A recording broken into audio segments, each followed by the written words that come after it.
গুনাহগারের গুনাহ ঝরে দুরুদে আপনার, গুনাহগারের গুনাহ ঝরে দুরুদে আপনার। রোজ হাসরে তরাইবেন উম্মত গুনাহগার নবীজি। আল্লাহ আল্লাহ আল্লাহু লা ইলাহা ইল্লাহু, আমার আল্লাহ আল্লাহ।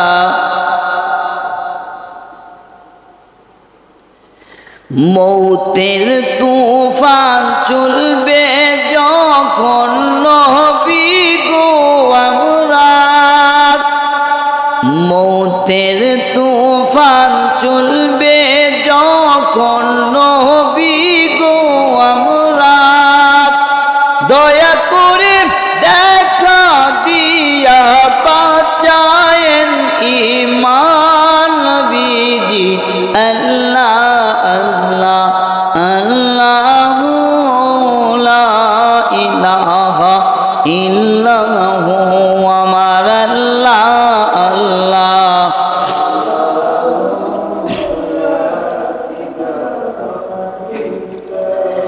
কুরাইশি বংশ শ্রেষ্ঠ বংশ, উঁচু তাহার শান। আদর করে দুধ খাওয়াইলেন বিবি হালিমায় নবীজি। আল্লাহ আল্লাহ আল্লাহু লা ইলাহা লা ইলাহা ইল্লাল্লাহু মুহাম্মাদুর রাসূলুল্লাহ সাল্লাল্লাহু আলাইহি ওয়াসাল্লাম। ওরে যার প্রেমেতে মজনু হলো, যার প্রেমেতে মজনু হলো খুদে রব্বানা। একজন প্রেমিক আসিল গো সোনার মদিনায়, একজন নবী আসিল গো সোনার মদিনায়। ওরে যাহার আগো মনের তরে কাবা সুকে সেজদা করে, তিনি আমার দয়াল নবী শাহে মদিনা। হায় হায়, তিনি আমার নূরের নবী শাহে মদিনা। একজন প্রেমিক আসিল গো সোনার মদিনায়, একজন নবী আসিল গো সোনার মদিনা।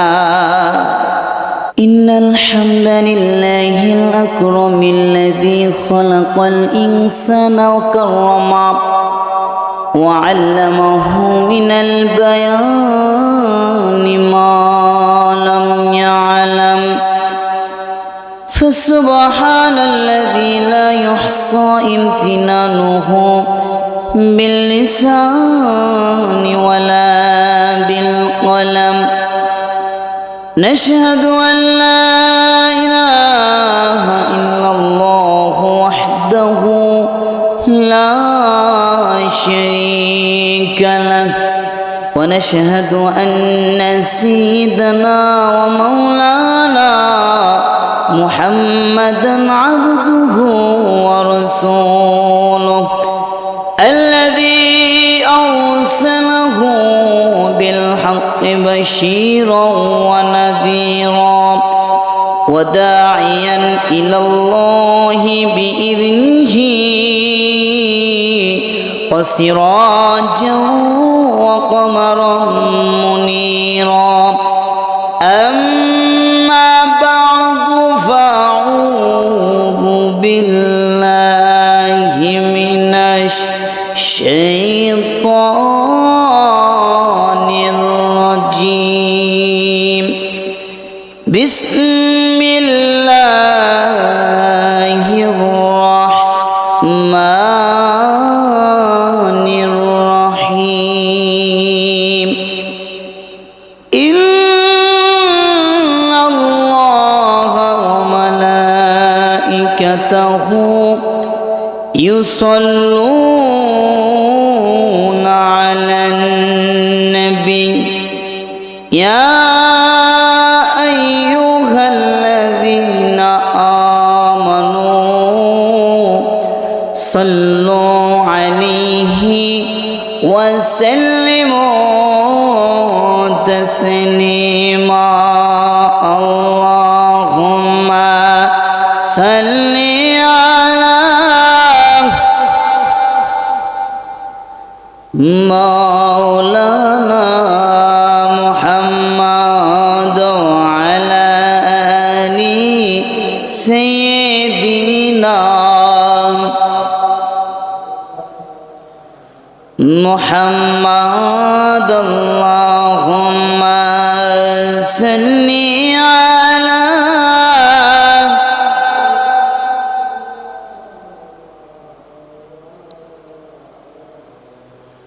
وعلى آل سيدنا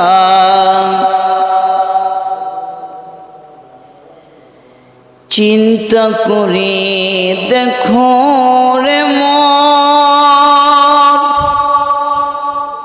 ওই নানিশি গভীরে সব সারিয়া যাইতে হবে অন্ধকার কবরে আল্লাহুম্মা সাল্লি আলা মাওলানা মুহাম্মদ ওয়ালা আলিহি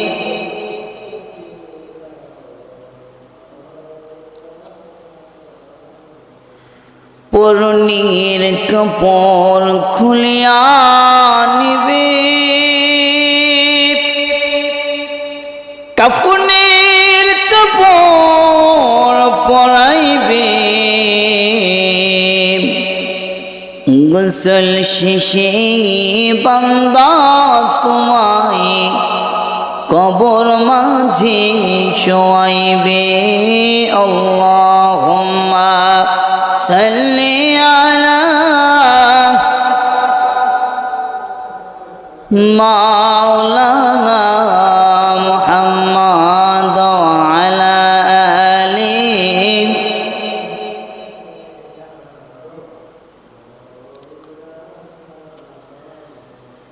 ডানে মাটি বামে মাটি নিচে মাটির বিছানা উপরের দিকে চেয়ে দেখো কাঁচা বাঁশের সমানা আল্লাহুম্মা সাল্লি আলা মাওলানা মুহাম্মদ ওয়ালা আলিহি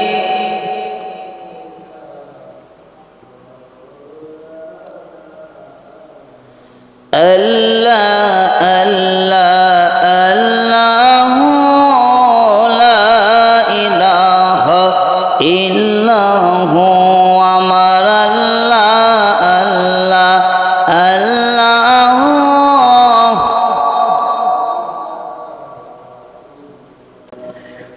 গুনাহগারের গুনাহ ঝরে দুরুদে আপনার গুনাহগারের গুনাহ ঝরে দুরুদে আপনার রোজ হাসরে পড়াইবেন উম্মত গুনাহগার নবীজি আল্লাহ আল্লাহ আল্লাহু লা ইলাহা ইল্লাহু আমার আল্লাহ আল্লাহ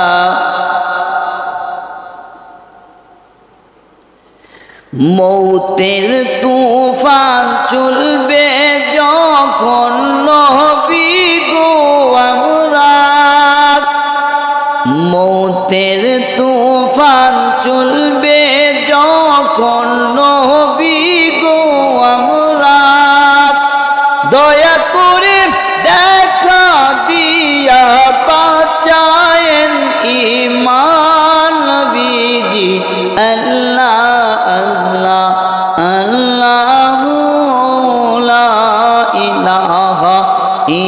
আল্লাহ আমার আল্লাহ আল্লাহ।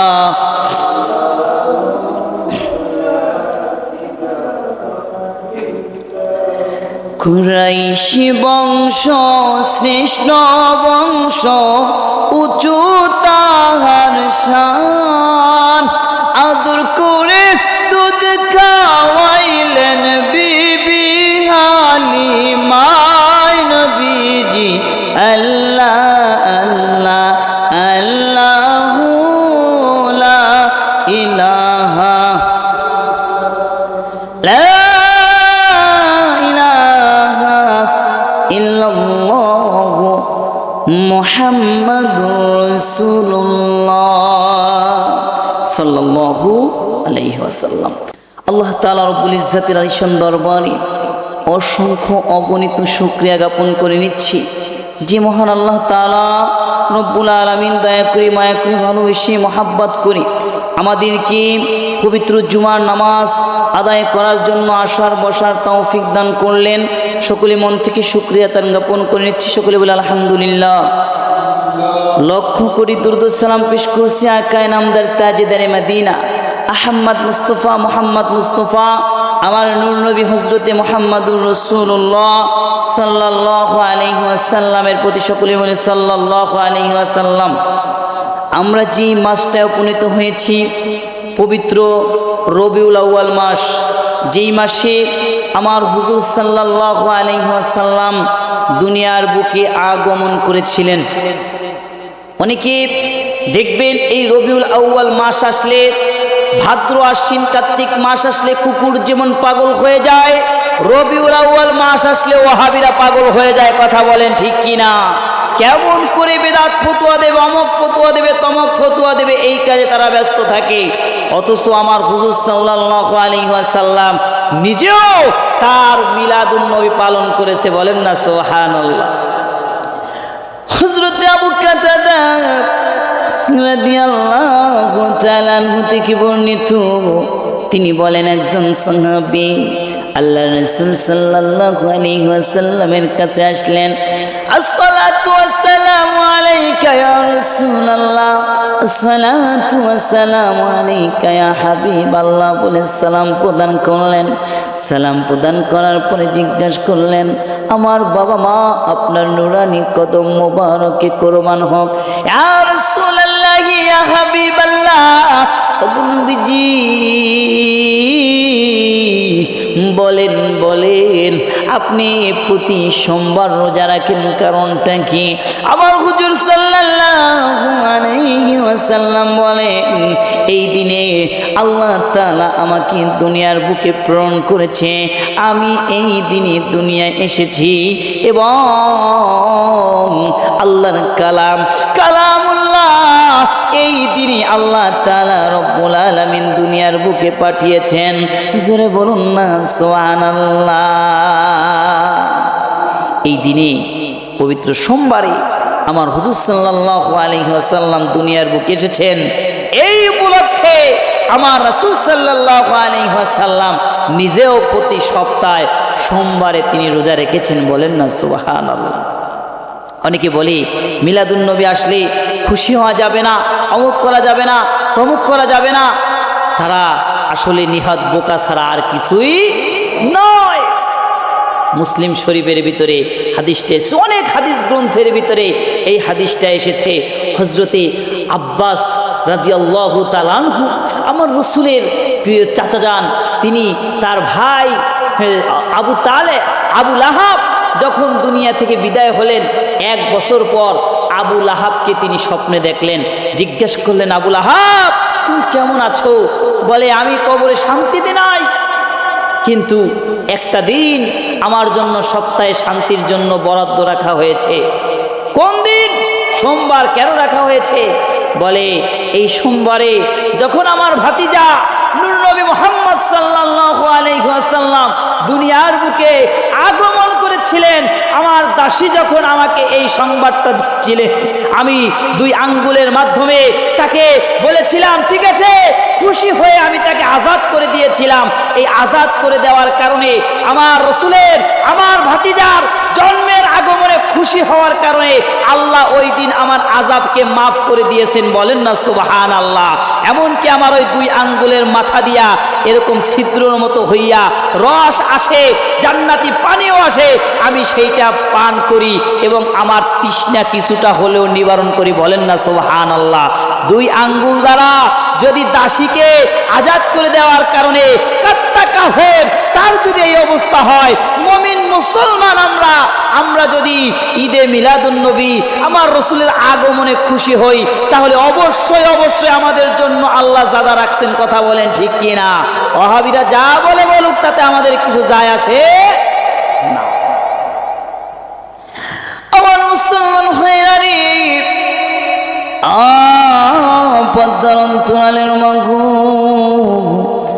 ভালো করে শুনিয়া নাও। আমার আল্লাহ তাআলা রব্বুল আলামিন বলেন, কদ জাআকুম মিনাল্লাহি নূরু ওয়া কিতাবুম মুবিন। 2টা জিনিস আমি তোমাদের কাছে প্রেরণ করেছি, একটা হলো নূর আর একটা হলো সুস্পষ্ট কিতাব। এখানে নূর দ্বারা আমার হুজুর সাল্লাল্লাহু আলাইহি ওয়াসাল্লামকে বলা হয়েছে, আর সুস্পষ্ট কিতাব দ্বারা আমার আল্লাহ তাআলা রব্বুল আলামিন পবিত্র কোরআনে কারীমকে বলেছেন। আমার মুসলমান ভাইরা রে, বাবা খাজা আব্দুল্লাহর পেশানিতে যেই নূর ঝলমল করেছে, আমার আল্লাহ তাআলা রব্বুল আলামিনের হুকুমে সেই নূর মা আমেনার রহিমের ভিতরে আল্লাহ পৌঁছে দিয়েছেন। বলেন না সুবহানাল্লাহ। আম্মা জান আমিনা তার গর্ভে আমার হুজুর পাক সাল্লাল্লাহু আলাইহি ওয়াসাল্লামের নূর যখন এসেছে, আমার হুজুরের নূর আসার সাথে সাথে আম্মা জান আমিনা যখন ঘর থেকে বের হইতেন, বিভিন্ন জায়গায় যাইতেন, এত বেশি সুঘ্রাণ আম্মা জান আমিনার কাছ থেকে বের হইত। আশেপাশের লোকজন বলা বলি করতে লাগলো, আব্দুল মুত্তালিবের পুত্রবধূর এইরকম সুগন্ধি কোথা থেকে সে পায়? কারণটা হলো সেই সময় বিধবা মহিলাদের সুগন্ধি ব্যবহার করা নিষিদ্ধ ছিল। খাজা আব্দুল মুত্তালিব আমার দয়াল নবীর দাদি জানকে এসে বলতেছে, বলার ছিল না, তোমার এই পুত্রবধূকে নিয়ে তো আর পারছি না, মানুষে কানা ঘোষা শুরু করে দিয়েছে, মানুষে বদনাম করতে শুরু করে দিয়েছে, সে এত সুন্দর সুঘ্রাণ কোথা থেকে মাখে? বিধবা মহিলাদের তো সুঘ্রাণ ব্যবহার করা নিষিদ্ধ। আমার মুসলমান ভাইরা রে, আমার দয়াল নবীর দাদি জান হযরতে খাজা আব্দুল মুত্তালিবকে ডেকে বলে, আমিও একটা কথা আপনার কাছে অনেক দিন যাবৎ বলবো ভাবছি, কিন্তু অভাগে এক তো তার স্বামী নাই, 2 নম্বরে সন্তান সম্ভবা, এই জন্য আপনার কাছে আমি বলতে পারি নাই। আমিনা যখন গোসল করি, গোসলখানা থেকে বের হয়, আমি যখন গোসলখানায় গোসল করতে চলে যাই, মনে হয় কে যেন পুরা গোসলখানাটাকে সুগন্ধি দ্বারা প্যাক করে রেখেছে। আম্মা জান আমিনাকে দেখি খাজা আব্দুল মুত্তালিব আমার দয়াল নবীর দাদা এবং দাদি জান 2 জন বলতেছে, মারে বলার ছিল না, কিন্তু লোক লজ্জায় তো মুখ দেখাইতে পারি না। মা, এই যে সুঘ্রাণ তুমি কোথা থেকে পাও?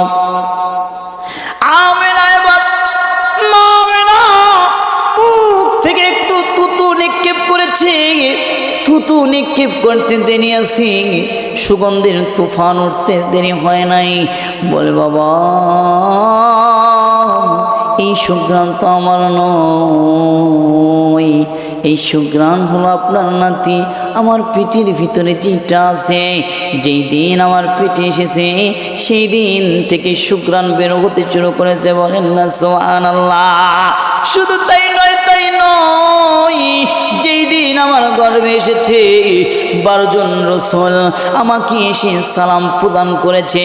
3 জন মহিলা, গুণবতী মহিলা, ফেরাউনের স্ত্রী হযরতে আসিয়া, উখতে মূসা কুলসুম, হযরতে ঈসা আলাইহিস সালাতু ওয়াস সালামের মা মারইয়াম, 3 জন মহিষী নারী আমাকে এসে সালাম প্রদান করেছে আর বলেছে রাহমাতাল লিল আলামিন নবী তোমার গর্ভে চলে এসেছে। জোরে বলুন না সুবহানাল্লাহ। আমার মুসলমান ভাইরা রে, পদ্মার অন্তরালের মাগো ভালো করে শুনিয়া লও। আম্মা জান আমেনা বলে, ও বাবা তাই নয়, তাই নয়, শুধু তাই নয়, ঘরের দেওয়ালটা পর্যন্ত আমাকে সালাম প্রদান করেছে। বাবা এমনকি ঘরের দেওয়ালটা সালাম প্রদান করেছি, বালুকণা পর্যন্ত সালাম প্রদান করেছি। আমি যখন ঘর থেকে বের হয়েছি, ঘর থেকে বের হওয়ার সাথে সাথে মেঘমালা আমাকে ছায়া প্রদান করতে দেরি করে নাই। ও বাবা, উত্তপ্ত বালুতে আমি যখন বের হই, বালিটা ঠান্ডা হয়ে যায়। উত্তপ্ত পাথরের উপর বের হলে পাথরটা ঠান্ডা হয়ে যায়। আমি যখন পানি আনার জন্য কুয়ার কাছে যাই, আমাকে রশি দিয়া পানি তুলতে হয় না, call call call call call call করে পানিগুলো উপরে চলে আসে। আমাকে কেমন যেন পানিগুলো বলতে চায়, আমিনা রে রহমাতাল লিল আলামিন নবীকে নিয়া এই কুয়ার কাছে তুমি কেন এসেছো আমিনা? আমিনা, তুমি যদি আমাদেরকে বলতা তাহলে তোমার বাড়িতে যাইয়া পানি পৌঁছে দিয়ে আসতাম। জোরে বলুন না সুবহানাল্লাহ।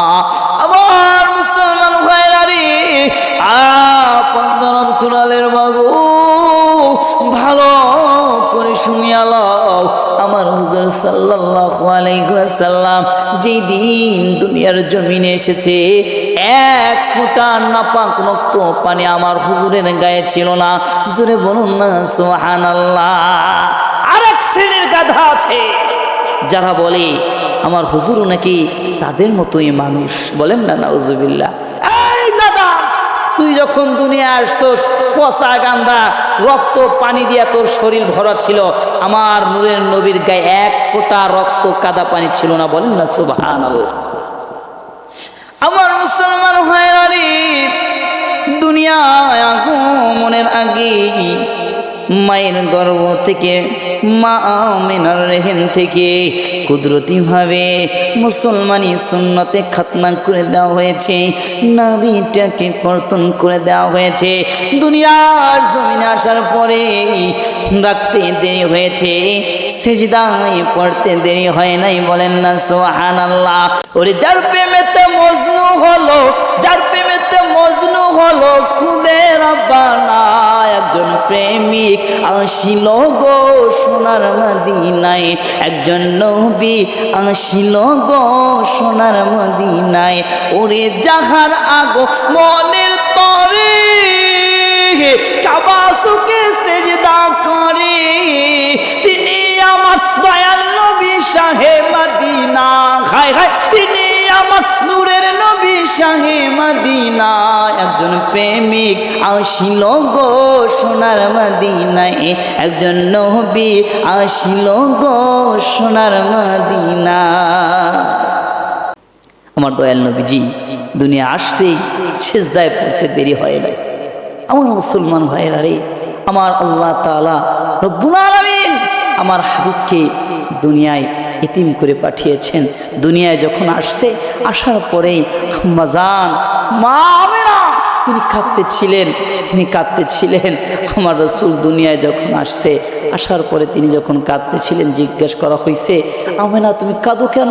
বলে আজকে এই সন্তান দেখে সবচাইতে যিনি বেশি খুশি হইতেন তার বাবা আব্দুল্লাহ তো আজকে দুনিয়ায় নাই, এই জন্য কাঁদি। আমার রাসূলকে তো আল্লাহ এতিমদের সর্দার করে দুনিয়ায় পাঠিয়েছেন। আলাম ইয়াজিদিকা ইয়াতীমান ফাআওয়া, ইয়া রাসূলুল্লাহ আপনাকে কি আমি এতিম অবস্থায় পাইনি? তারপরে কি আপনাকে আশ্রয় প্রদান করিনি? আমার আল্লাহ তাআলা এতিমদের সর্দার করে আমার হাবিব সাল্লাল্লাহু আলাইহি ওয়াসাল্লামকে পাঠিয়েছিলেন। ঈদের দিন আমার রাসূল সাল্লাল্লাহু আলাইহি ওয়াসাল্লাম যাইতেছেন ঈদগাহ ময়দানের দিকে। প্রতিমধ্যে দেখে একটা বাচ্চা কান্না করছে। কোন মানুষ বাচ্চার কান্না দেখে থমকে দাঁড়ায় নাই, কিন্তু আমার রাসূল সাল্লাল্লাহু আলাইহি ওয়াসাল্লাম বাচ্চার কান্না দেখে আর সামনে আগাতে পারেন।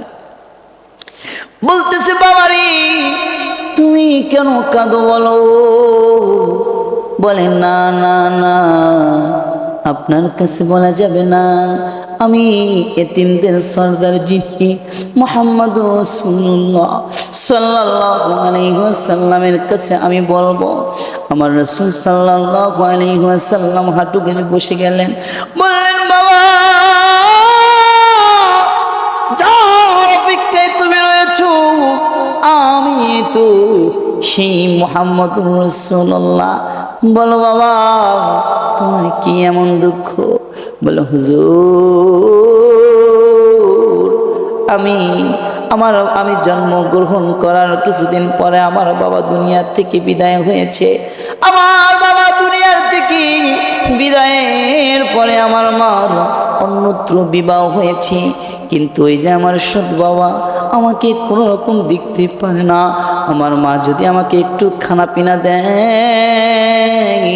তাহলে আমার বাবা আমার মাকে অত্যাচার করে, রাগারাগি করে, বকাবকি করে। ঈদের দিন আজকেও আমার মা আমাকে একটু আদর সোহাগ পর্যন্ত করতে পারে না আমার বাবার জন্য। আমার মা আমাকে বলেছে, বাবা আমি তোমার কোনো হক আদায় করতে পারলাম না। এতিমদের হক যিনি সবচেয়ে ভালো বুঝবেন আমার দয়াল নবী, মায়ার নবী, রাহমাতুল লিল আলামিন, এতিমদের সরদার যিনি, তার কাছে তুমি চলে যাও, সে সবচাইতে এতিমদের হক বেশি ভালো বুঝবে। আমার নূরের নবী ওই ছেলেটাকে বুকে দিয়ে বলে, আমি মুহাম্মদুর রাসূলুল্লাহ সাল্লাল্লাহু আলাইহি ওয়াসাল্লাম যদি তোমার পিতা হয়ে যায় আর আয়েশা যদি তোমার মা হয়ে যায়, তোমার অভাব কি পূরণ হয়? বলে, ইয়া রাসূলুল্লাহ, ইয়া হাবিবাল্লাহ, ওগো নবীজি আপনি যদি পিতা হন আর মা আয়েশা যদি আমার মা হয়, এর চাইতে সুখের আর কিছুই হতে পারে না। আমার মুসলমান ভাইয়ারি, আমার দয়াল নবীজি রাহমাতুল লিল আলামিন কে আমার আল্লাহ তাআলা এই দুনিয়ার ভিতরে রহমত হিসেবে প্রেরণ করেছেন। ওয়া আরসালনাকা ইল্লা রাহমাতাল লিল আলামিন। আমার আল্লাহ তাআলা সর্বগুণী গুণান্বিত করে আমার রাসূলকে পাঠিয়েছেন। লাকাদ কানা লাকুম ফি রাসূলিল্লাহি উসওয়াতুন হাসানাহ, নিশ্চয়ই তোমাদের জন্য আমার হাবিব সাল্লাল্লাহু আলাইহি ওয়াসাল্লামের মধ্যে রয়েছে উত্তম আদর্শ। ওয়া ইন্নাকা লাআলা খুলুকিন আযীম। ইয়া রাসূলুল্লাহ, নিশ্চয় আপনি সর্বোত্তম আদর্শের উপরে, উত্তম চরিত্রের উপরে অধিষ্ঠিত। জোরে বলুন না সুবহানাল্লাহ। আমার রাসূল সাল্লাল্লাহু আলাইহি ওয়াসাল্লাম জীবনেও কাউকে কোনোদিন কোনো কষ্ট দেয় নাই। তিনি কখনোই কারোর সাথে কোনোদিন খারাপ আচরণ করেন নাই। আমার মুসলমান ভাইরা, দুনিয়া থেকে যেদিন চিরবিদায় হয়ে যাবে, আমার হুজুর সাল্লাল্লাহু আলাইহি ওয়াসাল্লাম দুনিয়া থেকে চিরবিদায়ের সময় তিনি তো সমস্ত সাহাবীদেরকে ডাকলেন। সাহাবীদেরকে ডাকার পরে তিনি সমস্ত সাহাবীদেরকে তিনি বললেন, ও আমার সাহাবীরা, আমার কাছে কেউ কি কোনো কিছু পাও কিনা? আমি কারোর কাছ থেকে কোনো কিছু নিয়েছিলাম কিনা? অথবা আমি কাউকে কোনো কষ্ট দিয়েছি কিনা? বলো বলো, তোমরা বলো আমি কাউকে কোনো কষ্ট দিয়েছি কিনা? তাহলে তোমরা আজকে তার প্রতিশোধ নিয়ে নিতে পারো, আজকে সব কিছু তোমরা চুকায়া নিতে পারো। সমস্ত সাহাবী কেরাম বলেন, ইয়া রাসূলুল্লাহ, ইয়া হাবিবাল্লাহ, ওগো নবীজি না না, আপনার আমাদের কাছ থেকে কোনো কিছুই নেন নাই, কখনোই আপনার কাছে কোনো কিছু পাই নাই। একজন সাহাবী বলে ইয়া রাসূলুল্লাহ 3 দিরহাম আপনার কাছে পাওনা ছিল, তাকে 3 দিরহাম দিয়ে দেওয়া হলো। একজন সাহাবী তার নাম ছিল ওয়াক্কাশা, হযরত ওয়াক্কাশা রাদিয়াল্লাহু তাআলা আনহু বলেন ইয়া রাসূলুল্লাহ ইয়া হাবিবাল্লাহ, যুদ্ধের ময়দানে আমি আপনার পিছনে ছিলাম ইয়া রাসূলুল্লাহ, আমি আপনার পিছনে থাকার সময় আপনি যখন ছড়ি ঘুরাইতেছিলেন ছড়ির আঘাত এসে আমার পিঠে লাগছিল, আজকে আমি তার বদলা নিতে চাই। হযরতে আবু বকর, হযরতে ওমর, সাহাবায়ে কেরাম বলে ওয়াক্কাশা রে, আমার হুজুর বড় দুর্বল, এই ওয়াক্কাশা তুমি আমার হুজুরের কোনো এখন তুমি আমার হুজুরকে কোনো বদলা নিও না, তোমার যত মনে চাই আমাদেরকে তুমি আঘাত করো ওয়াক্কাশা, এরপরও আমার রাসূলকে তুমি আঘাত করিও না। বলে না না আবু বকর না, আপনি আমাকে কোনোদিনও আঘাত করেন নাই, আপনাকে আমি কেন আঘাত করব? আমাকে যিনি আঘাত করেছে আমি তাকেই আঘাত করতে চাই। হযরত রাসূল সাল্লাল্লাহু আলাইহি ওয়াসাল্লাম অসুস্থ, বলতেছে যাও যাও ফাতেমার ঘরে ওই ছড়িটা আছে, ওই ছড়িটা নিয়ে আসো। মা ফাতেমা রাদিয়াল্লাহু তাআলা তার ঘরে যখন ছড়ি আনতে গেছি, ছড়ি আনতে যাওয়ার পরে মা ফাতেমা বলে আমার বাবা তো সুস্থ, যুদ্ধে তো যাইতে পারবে না, ছড়ি কেন নিতে এসেছ বলো? বলে ওয়াক্কাশা নামক একজন ব্যক্তি আছে যে আপনার বাবার উঠে আপনার বাবার ঘোড়ার পিছনে ছিল, যখন আপনার বাবা ছড়ি ঘুরাইতেছিল তার পিঠে ছড়ির আঘাত লেগেছে, আজকে সে তার বদলা নিতে চায়। মা ফাতেমা রাদিয়াল্লাহু তাআলা আনহা আমার হুজুর সাল্লাল্লাহু আলাইহি ওয়াসাল্লামকে এত বেশি ভালোবাসতেন। মা ফাতেমা রাদিয়াল্লাহু তাআলা আনহা হযরতে হাসান, হযরতে হুসাইন রাদিয়াল্লাহু তাআলা আনহুমাকে ডেকে বলে তোমরা যাও যাও চলে যাও,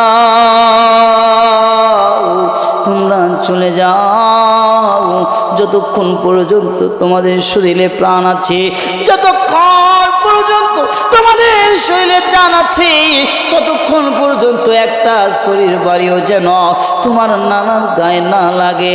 সমস্ত বাড়িগুলা তোমরা নিজেদের পিঠ পেতে দিয়ে তোমরা সেই বাড়িগুলো হজম করবা। ঠিক আছে মা, আমরা বেঁচে থাকতে আমার নানার গায়ে একটা আঘাত লাগতে দেব না।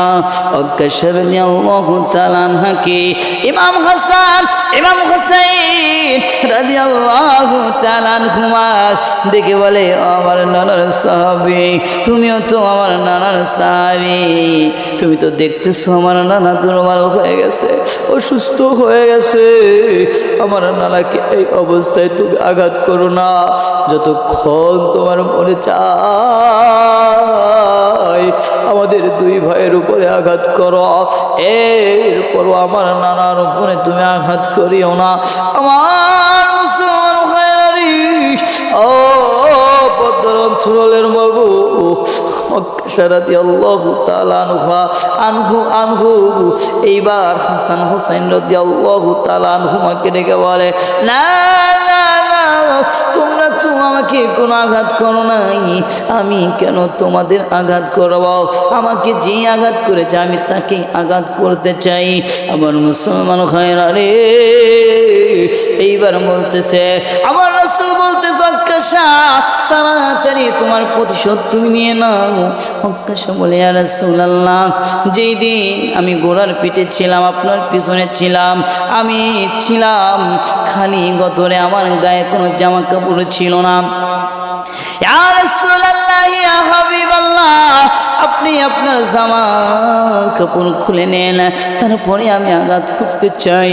হযরত ওমর রাদিয়াল্লাহু তাআলা খোলা তরবারি নিয়ে খাড়া হয়ে গেছে। বলক কাশারে,